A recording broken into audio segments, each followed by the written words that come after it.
When I was first diagnosed with stage 4 breast cancer at age 29 years old, I thought, this is it. Like, I have to lose my job. I am going to move back home with parents. Like, I thought it was all going to crumble to pieces. My finances were going to be down the drain. I just, there's a lot of emotions that come along with a diagnosis like that. So I am happy to say it has been over a year now since I've been on treatment and continued to work at the same time. So I was able to manage it. I will say though, however, if I were going through chemo or radiation or surgery or something like that, I would probably take the time off. But with my specific treatment with like targeted therapy and hormone therapy, I've just decided that I've been able to manage it to a certain extent, and we'll get into that in just a moment. But I will say, whatever situation you're in is totally valid if you decide to work or not to work. I have met people that have taken 3 months off, 6 months off, a year off, or even I've met a person that decided they just didn't want to go back to work at all. They have a husband that they can, get on their medical insurance, and that's totally fine. Like, whatever situation you're in is totally fine. Like, listen to your body, right?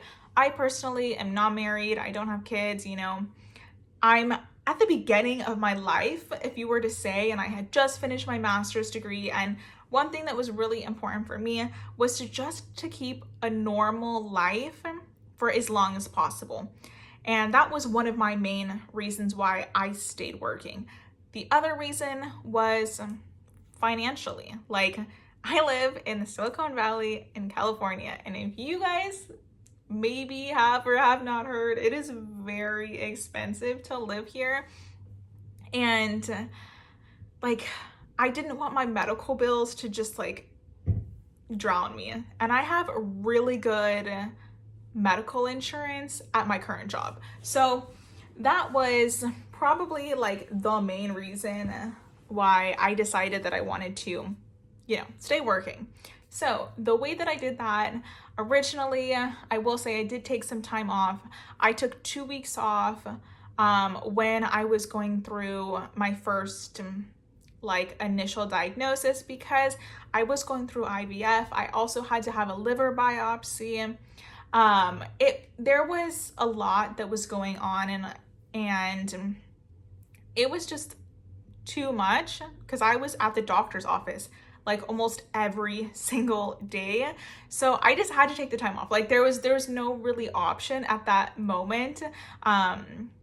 So after that though, keep in mind, I also was diagnosed in October, and the 2 weeks that I took off was in October.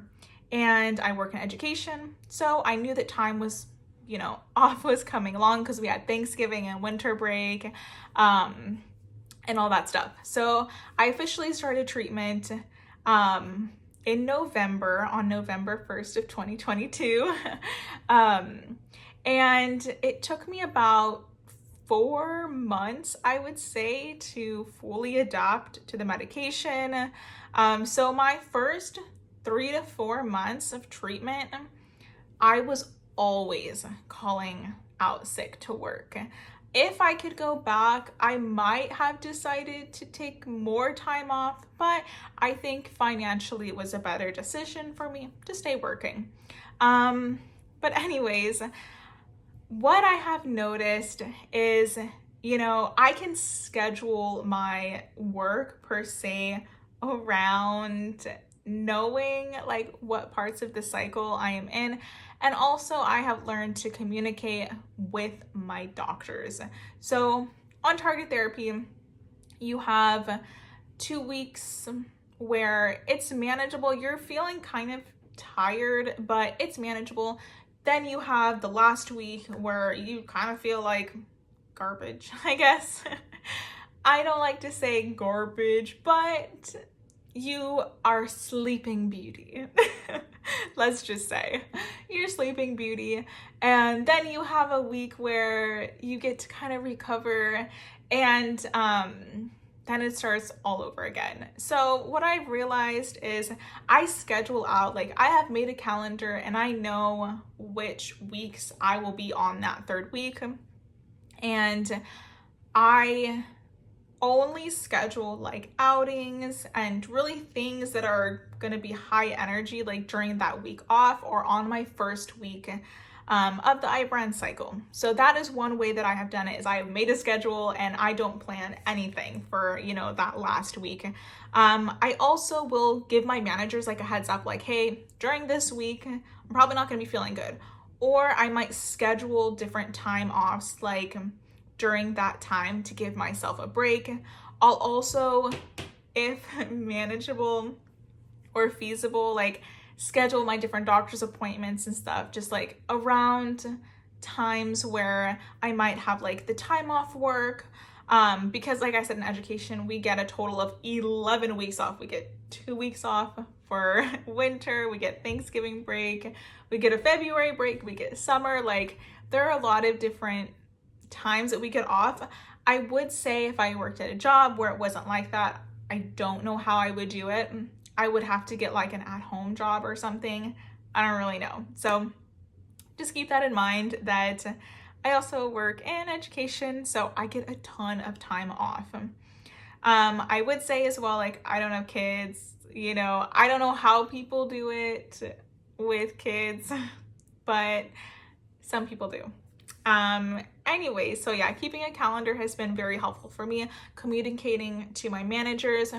Also, I keep a rolling FMLA at my job. So some people qualify for FMLA, some people don't.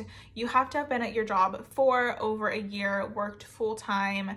Your company has to be larger than, I don't know, however many people, but you have to meet certain qualifications.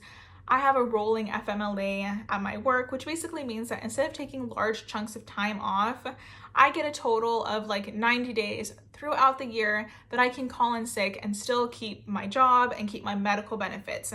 They are not paid. I only have like, I don't know, 72 hours of paid throughout the entire year or something like that. But anyways, yeah, they're not guaranteed pay, but they are guaranteed that you get to stay at your job and your medical insurance.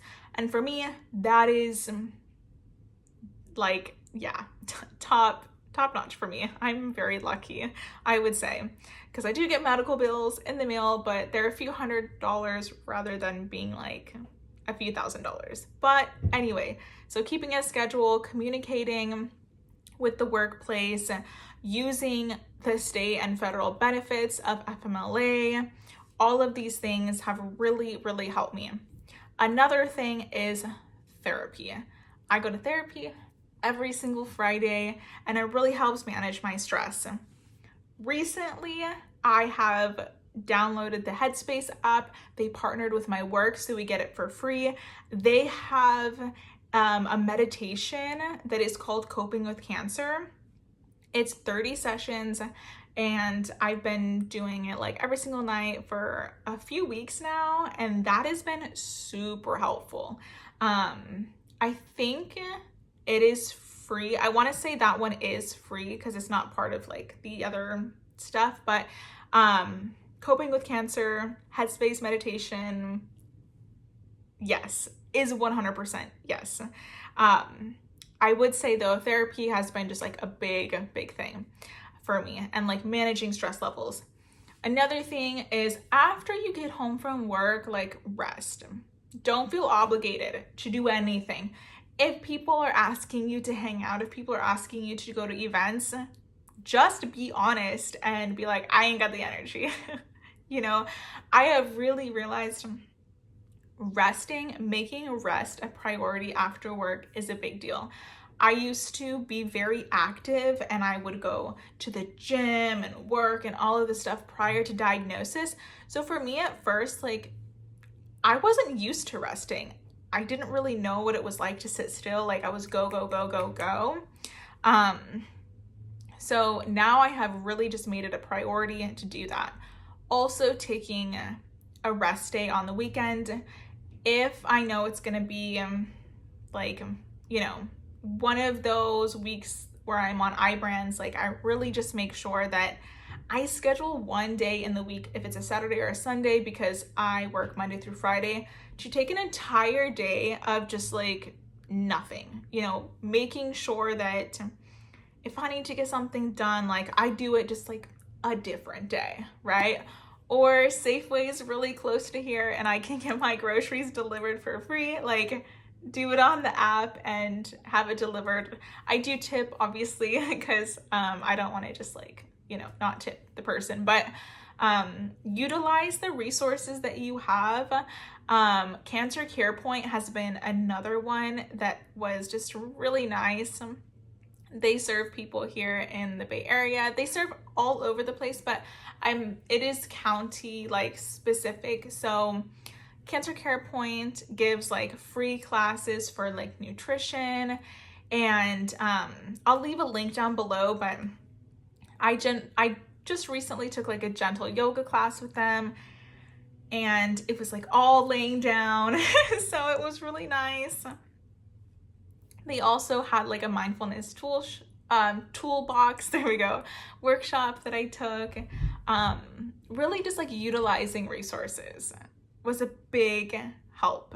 So to summarize it all up, I would say, you know, make a schedule just so you can kind of like look ahead and not like over plan things to overwhelm yourself or to create all of this stress, right? Listen to your body. If you need to rest. Don't feel guilty. Don't feel obligated to do all of these different things. Also, one thing in there is like sprinkle in some joy, like schedule out some joy. I forgot to say that, but schedule in joy for yourself, because it's easy to kind of get trapped in this like cycle, which is why also like therapy and mindfulness and like community resources were very, very important to me and very helpful for me, right? Utilize your resources, see what you qualify for in the workplace. Do you qualify for FMLA? Do you qualify for disability? Really listen to what you need, but don't push yourself. Like, don't push yourself into thinking that you need to work all these hours or whatever. Like, really just listen to yourself and listen to your body, which would be the biggest advice that I could give you is, yes, I was able to do it, but not everybody else was able to do it. And the reason why I was able to do it is I really just listened to my body, and I have taken abundance amount of time off. Like an abundance. So yes, I kept my job, I kept my insurance, but I also have taken a lot of time off. So listen to yourself. You know yourself the best. And if you enjoyed this, go ahead and click the buttons down below, and I will see you next time. Bye.